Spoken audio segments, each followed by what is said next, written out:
이 시간 하나님께서 우리에게 주시는 말씀은 창세기 12장 1절부터 4절까지 같이 합독하도록 하겠습니다. 여호와께서 아브라함에게 이르시되 너는 너의 고향과 친척과 아버지의 집을 떠나 내가 네게 보여줄 땅으로 가라. 내가 너로 큰 민족을 이루고 네게 복을 주어 내 이름을 창대하게 하리니 너는 복이 될지라. 너를 축복하는 자에게는 내가 복을 내리고 너를 저주하는 자에게는 내가 저주하리니 땅의 모든 족속이 너로 말미암아 복을 얻을 것이라 하신지라. 이에 아브라함이 여호와의 말씀을 따라갔고 롯도 그와 함께 갔으며 아브라함이 하란을 떠날 때에 75세였더라. 아멘. 우리가 함께 읽은 그 본문에서 하나님의 구원 계획과 부름받은 아브람이라는 제목으로 하나님의 말씀을 전하도록 하겠습니다. 지난 시간 우리가 이제 노아의 홍수에 대해서 함께 은혜를 나눴는데요. 하나님께서 이 세상의 사람들의 마음의 모든 생각이 계획들이 악함을 보시고 홍수를 통해서 심판하시죠. 그리고 하나님의 은혜를 입어서 또 의롭고 완전하고 하나님과 동행했던 노아하고 세 아들 그리고 자부까지 해서 8명만 방주를 통해서 구원하셨어요. 그러니까 노아의 가족은 하나님 앞에 은혜를 입은 가족이에요. 그리고 하나님께서 죄악 가운데 있으면 어떻게 심판하는지를 그 40일 그 밤낮으로 내리는 그 비 가운데 하나님의 심판을 눈으로 직접 목격했죠. 또 그 심판 가운데 노아의 가족은 방주 안에서 하나님의 구원을 경험했어요. 그렇기 때문에 노아의 가족은 그래도 경건하고 하나님 앞에 올바르게 살려고 했던 그런 가족이었던 것을 우리가 알 수가 있죠. 그런데 시간이 지나면서 하나님께서는 아마 이 세상을 물로 다 심판하고 또 경건했던 노아의 가족을 통해서 새 인류를 시작하면 새 인류는 이전보다는 죄 짓지 않고 그래도 좀 뭔가 하나님을 섬기며 또 의롭게 살지 않을까 그렇게 생각했었는데 홍수 이전이나 홍수 이후나 별반 다르지 않게 세상에는 여전히 죄악이 가득한 모습을 보였던 거예요. 그래서 세상 가운데 죄악이 얼마나 가득했는지에 대해서 보여주는 사건이 사람들이 모여서 바벨탑을 쌓기 시작한 거죠. 창세기 11장 4절에 보면 또 말하되 자 성읍과 탑을 건설하여 그 탑 꼭대기를 하늘에 닿게 하여 우리 이름을 내고 온 지면에 흩어짐을 면하자 하였더니 노아의 홍수 이후의 사람들도요 마음속에 여전히 죄라는 것이 있어갖고 이 죄성으로 인해서 드러나는 행위가 무엇이었냐면 처음에 에덴 동산에서 뱀이 하와를 꼬셨을 적에 너희들도 하나님처럼 될 수 있어. 하나님처럼 그렇게 살아야지. 이렇게 유혹했던 것처럼 사탄이 줬던 그 마음을 홍수 이후의 사람들도 그런 마음을 갖고 있는 거예요. 그래서 탑을 하늘에까지 닿게끔 쌓아갖고 우리가 하나님 한번 도전해보자. 그런 교만한 마음을 갖는 거죠. 그리고 하나님의 이름을 드러내려고 하는 것이 아니라 자신들의 이름을 드러내려고 하는 그런 이기적이고 교만한 모습을 보이는 거죠. 그리고 하나님께서는 생육하고 번성하여 땅에 충만하라고 흩어지라고 이렇게 말씀하셨는데 그 말씀의 정면으로 반박을 해서 우리가 흩어짐을 면하자. 하나님에 대해서 대적하는 행위를 하는 그런 시대가 되었어요. 그 대표적으로 이제 바벨탑 사건으로 나타난 거죠. 그래서 하나님께서 그 탑 이름을 바벨이라고 얘기하는 것은 그들이 언어가 하나였기 때문에 탑을 쌓았기 때문에 그들의 언어를 흩으셨다. 그래서 바벨 사건이 생긴 거예요. 하나님께서 인간의 그 죄에 대해서 이 죄의 문제가 해결되지 않으면 인간의 노력에 의해서 또 인간의 어떤 선한 모습을 통해서 죄의 문제가 해결되는 게 아니에요. 죄는 계속 증가되는 거죠. 그래서 하나님께서 이 죄악된 세상 가운데 하나님께서 구원 계획을 세우시고 한 사람을 불러서 그 구원 계획을 실현하시기로 마음먹었어요. 그 한 사람이 누구냐면 바로 아브라함인 거죠. 하나님께서 갈대아 우르에 살았던 아브라함을 부르셨어요. 왜냐하면 여전히 죄의 문제가 해결되지 않은 세상은요, 그들의 마음속에 여전히 하나님처럼 되고자 하는, 그러니까 인생의 주인이 나라는 거죠. 내가 하나님으로서 모든 것을 결정하고 판단하고 싶어 하는, 그래서 자기 자신을 과시하고 자기 자신을 드러내고 싶어 하는 그런 시대가 되었기 때문에 근본적인 죄의 문제를 해결하기 위해서 하나님께서 이 구원 계획을 실행할 아브라함을 불렀죠. 그래서 1절에 보면 여호와께서 아브라함에게 이르시되, 히브리서 11장 8절에 보니까요, 믿음으로 아브라함은 부르심을 받았을 때에 여호와께서 아브라함에게 말씀하셨는데, 그때가 하나님께서 아브라함을 부르셨을 때, 하나님께서 수없이 많은 사람들 가운데 왜 아브라함을 불렀을까요? 하나님의 구원 계획을 이뤄갈 만한, 그 당시에 그래도 좀 착하고 훌륭하고 우상숭배하고 죄악 가운데 있는 사람들 가운데 아브라함이 그나마 나아서 아브라함을 하나님께서 불렀을까요? 그렇지 않다는 거죠. 하나님께서 하나님의 구원 계획을 이 세상 가운데 이뤄가기 위해서 아브라함을 불렀을 적에 아브라함이 하나님의 부르심을 받을 만한 어떤 행위나 조건이 있었던 것이 아니라는 거예요. 아브라함이 살았던 갈대아 우르도요, 바벨탑을 쌓았던 시날 평지 그 지역이에요. 그렇기 때문에 아브라함의 마음도 그 당시에 가졌던 하나님처럼 되고자 하는 그 교만한 마음이 있었던 그 시대 사람들 가운데 한 명이에요.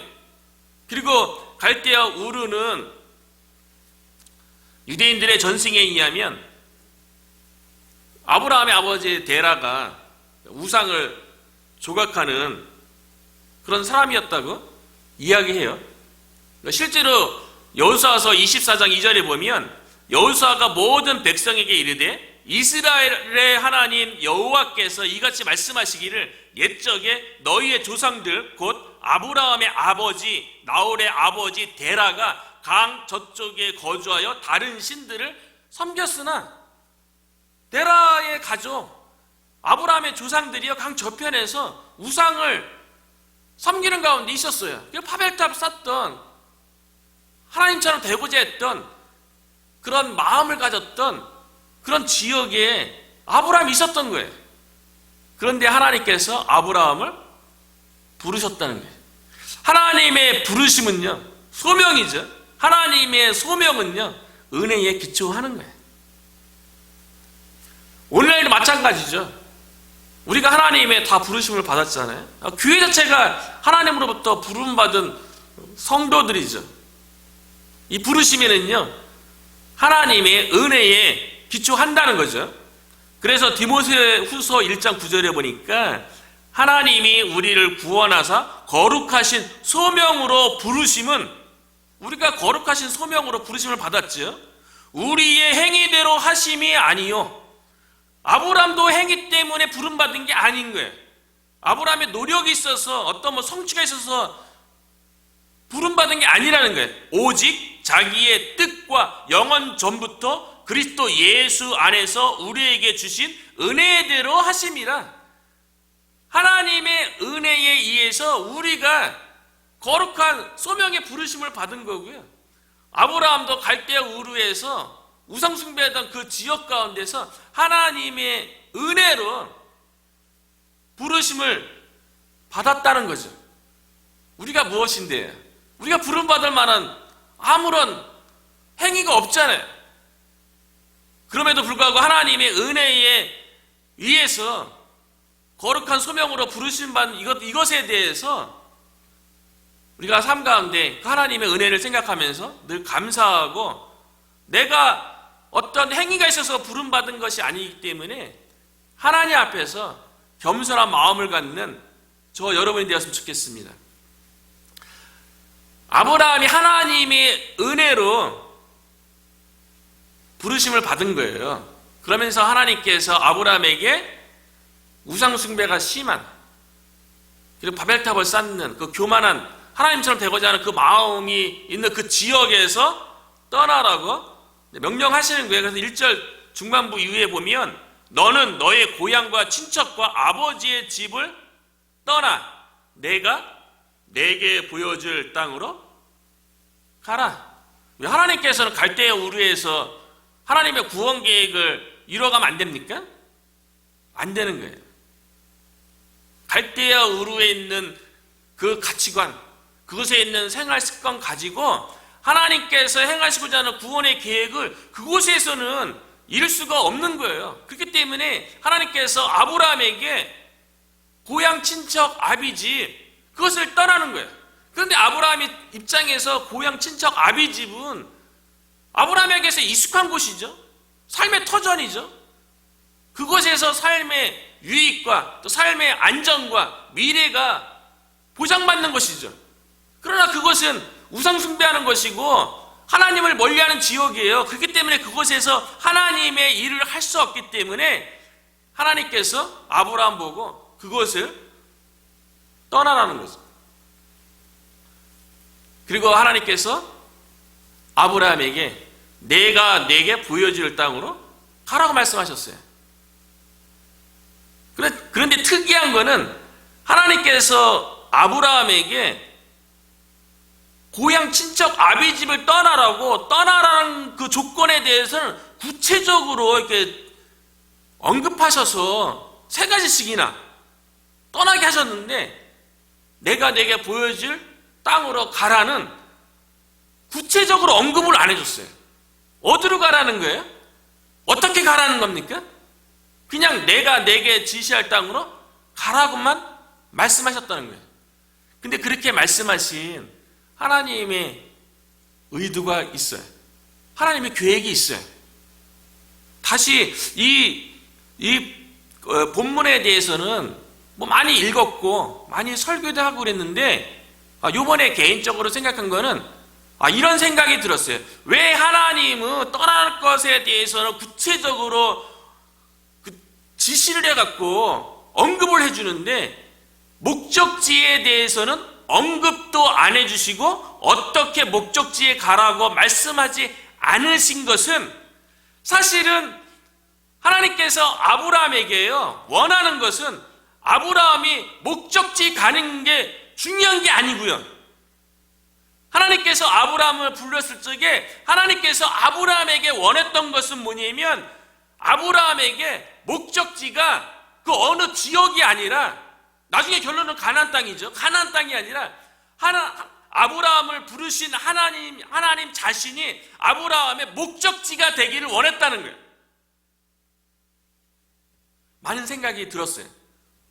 이 구절을 보면서 우리는 하나님의 부르심을 받았기 때문에 하나님께서 우리를 통해서 이루시고자 하는 그 목적, 그 계획을 이루는 데 많은 관심이 있어요. 그래서 하나님 우리에게 이런 은사를 주셔서 하나님의 일을 하는데 이렇게 쓰임받고 싶어요. 그 목적에 대해서 많은 관심을 가지는데 하나님은 우리를 불렀을 적에 그 목적지가 중요한 것이 아니라 하나님 자신이 중요하다는 거예요. 하나님 자신이 우리의 목적지가 된다는 거예요. 아브라함의 목적지가 된다는 거예요. 그래서 하나님께서는요 아브라함이 떠났어요. 그럼 어디로 갑니까? 실제로 갈대아 우르에서 가나안까지 거리가 1500km나 된다 그래요. 상당히 먼 거리 아닙니까? 그러면 고향을 딱 떠날 때부터 동서남북 어디로 떠납니까? 그리고 가다 보면 강과 산의 위협도 있죠. 그리고 이동하다 보면 다른 민족의 땅 가운데 통과하다 보면 다른 민족의 위협도 있고 강도의 위협도 있고 고향을 떠나는 일이 쉬운 일은 아니죠. 그렇기 때문에 하나님께서 아브라함 불렀을 적에 아브라함의 목적지가 하나님 자신이 되기를 원했던 것은 뭐냐면 아브라함이 하나님의 부르심을 받아서 믿음으로 순종해서 떠나기로 한 그 순간부터 하나님이 목적이 되어서 하나님 앞에 이렇게 한번 생각해 봤어요. 하나님께서 떠날 것은 고향, 친척, 아버지의 집 구체적으로 얘기해 줬잖아요. 내가 내게 보여줄 땅 구체적이지 않은데 근데 보여줄 땅으로 가기 위해서 이 세 가지를 잘해야겠더라고요. 아브라함이 떠나는 순간 하나님 자신이 목적이 되어서 아브라함은 반드시 이 세 가지를 해야 되는 거예요. 그게 뭐냐면 하나님 앞에 묻고 듣고 순종하고 이 세 가지를 해야 되는 거예요. 가다가 갈림길이 나와요? 하나님께 물어야죠. 묻기만 하면 됩니까? 하나님께서 어디 가라는 말씀을 들어야죠. 듣기만 하면 됩니까? 들은 말씀에 순종해야죠. 하나님께서 아브라함을 불렀을 적에 보여줄 땅으로 가라 이렇게 말씀하신 것은 하나님 자신이 목적이 되어서 매 순간 아브라함이 하나님만 바라보고 하나님만 목적이 되어서 하나님께 묻고 듣고 순종하는 가운데 1500km의 그 긴 여정 속에서 하나님은 아브라함과 깊은 교제를 나누며 하나님께서 아브라함을 믿음의 조상이 될 수 있도록 훈련하고 싶었던 거예요. 하나님께서 아브라함에게 궁극적으로 원했던 것은 뭐냐면 아브라함의 믿음이 성장하는 거예요. 아브라함이 부름받아서 하나님이 어떤 일을 하려고 하는 게 아니고 아브라함이 하나님의 부르심을 받아서 하나님 자신이 목적이 되어서 하나님과 더불어 매 순간 교제해야지만이 한 발짝 한 발짝 갈 수 있잖아요. 그리고 모든 위험을 극복할 수 있는 거 아니에요? 그걸 통해서 아브라함 믿음이 성장하고 이전에 우상 숭배하던 그 전에 하나님처럼 되고자 했던 그런 그 시대 속에 살았던 아브라함의 모습이요, 옛 모습을 벗어버리고 새 사람을 잊게 되는 그 과정을 거치게 되는 거죠. 어쩌면 하나님께서 우리를 부르신 목적도요, 우리를 통해서 하나님의 이러저러한 일을 이루기 위한 것보다도 하나님이 목적이 되어서 하나님만 바라보는 거예요. 그러니까 묻고 듣고 순종해서 우리가 하나님께 가까이 가고 우리가 하나님과 함께함이 깊어지면 사실 내가 내게 보여줄 땅 있죠. 그 목적지는요, 하나님과 가까이 가면 하나님과 가까이 가면 그냥 가는 거예요.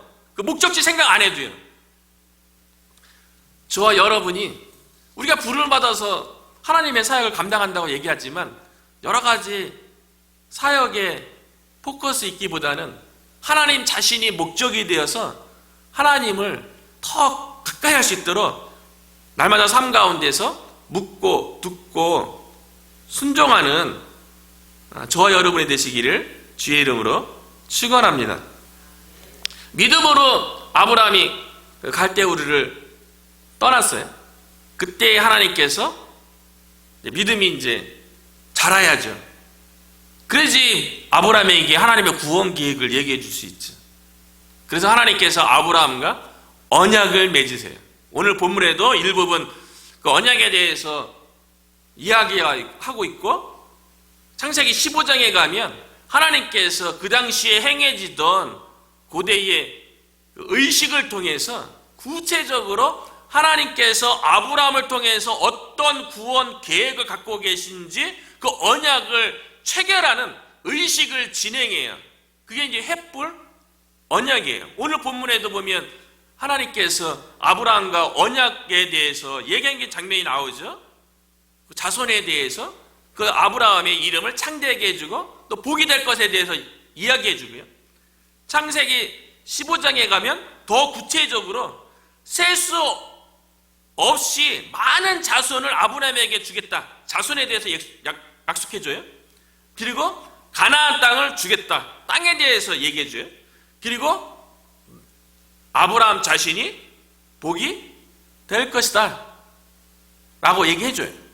그런데 이 하나님께서 아브라함에게 너 자신이 복이 될 거라고 이렇게 이야기한 것은요, 우리가 읽은 3절 후반부에 보면 땅의 모든 족속이 너로 말미암아 복을 얻을 것이라 그렇게 이야기하고 있는데, 메시아의 약속이에요. 아브라함에게 이 온 인류에게 복을 가져다 줄 메시아에 대한 약속을 한 거예요. 그런데 이 언약을 구체적으로 하나님께서 아브라함과 어떻게 하냐면요, 아브라함에게 짐승을 준비시키기 위해서 짐승을 반씩 쪼개요. 그리고 짐승 쪼갠 것을 양옆으로 이렇게 펼쳐놓죠. 그러면 그 가운데는 짐승을 쪼개기 때문에 피가 흥건하죠. 고대 근동에서 두 나라가 전쟁해서 한 나라가 이기면 이 이긴 나라가 진 나라의 왕과 계약을 체결할 적에 이긴 나라가 진 나라를 전쟁에서 보호해주고 지켜주고 그리고 주종관계를 맺는 그 의식이에요. 그리고 두 왕이 같이 그 짐승 사이로 지나가는 거예요.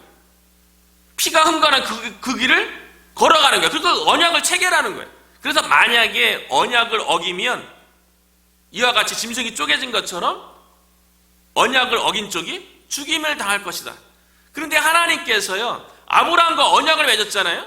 자손에 대해서, 땅에 대해서, 메시아에 대한 언약을 맺었는데요, 짐승을 쪼갠 그 사이로 원래는 하나님과 아브라함이 같이 지나가야 되는데 하나님이 햇불로서 하나님 혼자만 지나갔어요.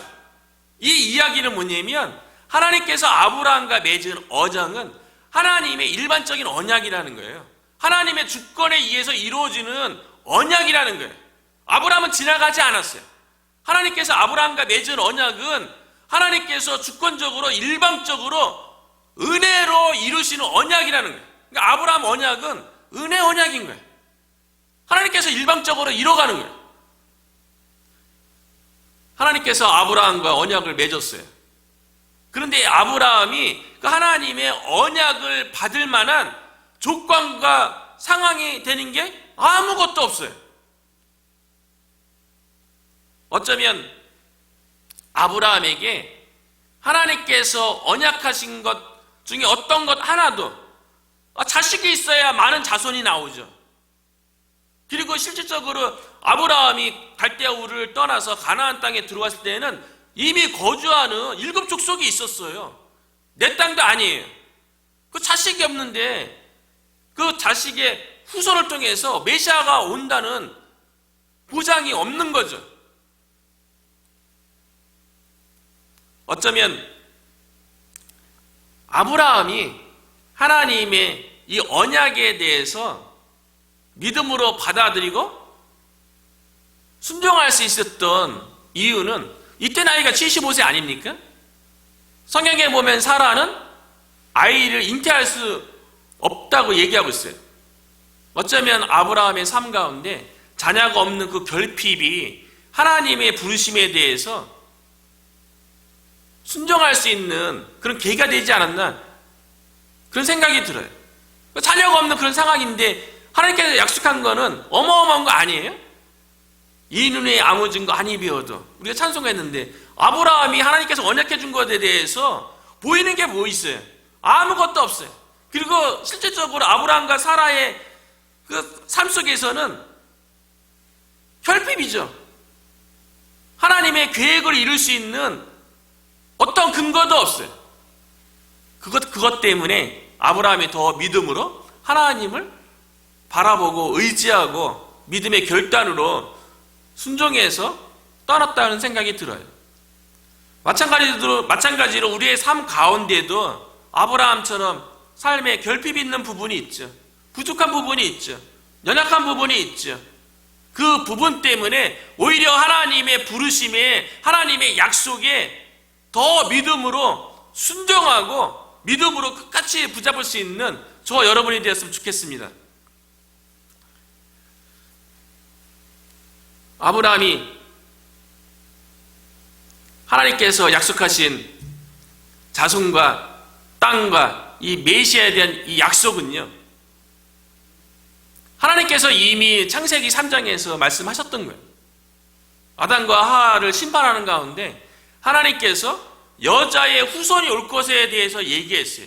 여자의 후손이 와서 뱀의 머리를 상하게 할 것이라고 하나님께서 아담과 하와에게 약속해 주셨어요. 왜냐하면 뱀에 의해서 아담과 하와가 죄를 짓고 아담과 하와로 인해서 인류의 죄가 들어온 거 아닙니까? 그렇기 때문에 여자의 후손이 뱀의 머리를 상하게 해서 죄를 가지고 온 죄의 근원인 사단을 박살내므로 죄에서 구원할 수 있는 길을 여시겠다는 거예요. 여자의 후손을 통해서요. 실질적으로 여자의 후손인 예수님을 통해서 십자가에서 못 박히시고 피를 흘리심으로 사탄 마귀의 세력을 멸하신 거 아닙니까? 그래서 여자의 후손인 예수 그리스도를 통해서 우리가 죄 용서함 받을 수 있는 길이 열리게 된 거죠. 그래서 마태복음 1장 23절에 보면 보라 처녀가 잉태하여 아들을 낳을 것이요 그의 이름을 임마누엘이라 하리라 하셨으니 이를 번역한즉 하나님이 우리와 함께 계시다 함이라. 보라 처녀가 잉태하여, 그죠? 여자의 몸으로, 여자의 후손으로 예수님이 이 땅에 오셔서 우리 가운데 임마누엘로 함께 하시는 거죠. 이 약속을 하나님께서 아브라함에게 모형으로 내가 복이 될지라 너를 통해서 모든 민족이 복이 얻을 것이라는 그 언약 속에 약속을 했다는 거예요. 그래서 갈라디아서 3장 8절에 보면 또 하나님이 이방을 믿음으로 말미암아 의로 정하실 것을 성경이 미리 알고 먼저 아브라함에게 복음을 전하되, 이미 아브라함의 언약 속에요. 네가 복이 될지라 이방의 모든 민족이 너로 인해서 복을 얻을 것이라, 이 말 속에 이미 하나님께서 복음의 비밀을 아브라함에게 이야기하신 거죠. 그래서 모든 이방인이 너로 말미암아 복을 받으리라 하셨느니라. 하나님께서 구원 계획을 구체적으로 언약을 통해서 아브라함과 체결하고요. 아브라함의 인생을 통해서 이 언약이 어떻게 성취될 것인지에 대해서 계속 발전해 나가겠죠. 하나님께서 아브라함과 체결한 언약이요, 메시아에 대한 약속. 메시아는 왕 아닙니까? 자손은 백성 아니에요? 땅은 영토죠. 백성이 있고 영토가 있고 왕이 있으면 뭡니까? 그게 하나님의 나라예요. 하나님께서는 아브라함과 언약을 통해서요, 메시아가 올 것에 대해서, 그래서 죄의 문제를 해결할 것에 대해서 미리 얘기해 주실 뿐만 아니라 아브라함을 통해서요, 하나님의 나라가 이 땅 가운데 세워질 것에 대해서 말씀하신 거예요. 그리고 그 하나님의 구원의 계획이 하나님의 주도권에 의해서, 하나님의 은혜에 의해서 이루어질 거라는 거죠. 우리들도 마찬가지라고 생각합니다. 하나님께서 우리를 통한 구원 계획이 있죠. 우리를 통해서 이 땅 가운데 하나님의 나라를 이루시고자 하는 하나님의 계획이 있죠. 그런데 그 계획 가운데요, 하나님께서 은혜로 하나님의 주권적인 인도하심으로 그 구원 계획이 이루어져 간다는 거예요.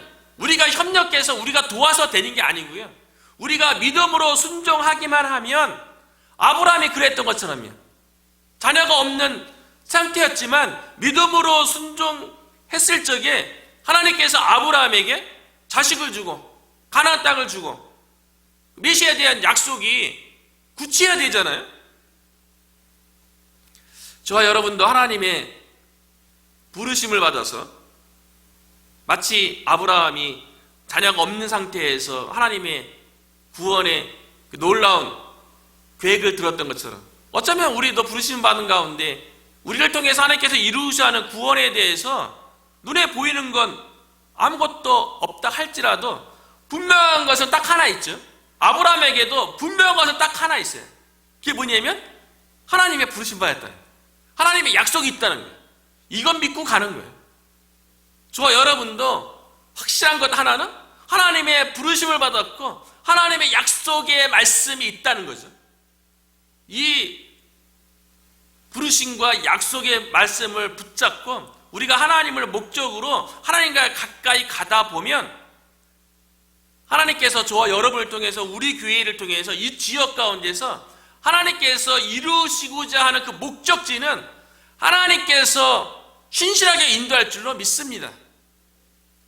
그 인도하신 가운데 하나님의 일하심을 목도하는 저와 여러분이 되시기를 주님의 이름으로 축원합니다.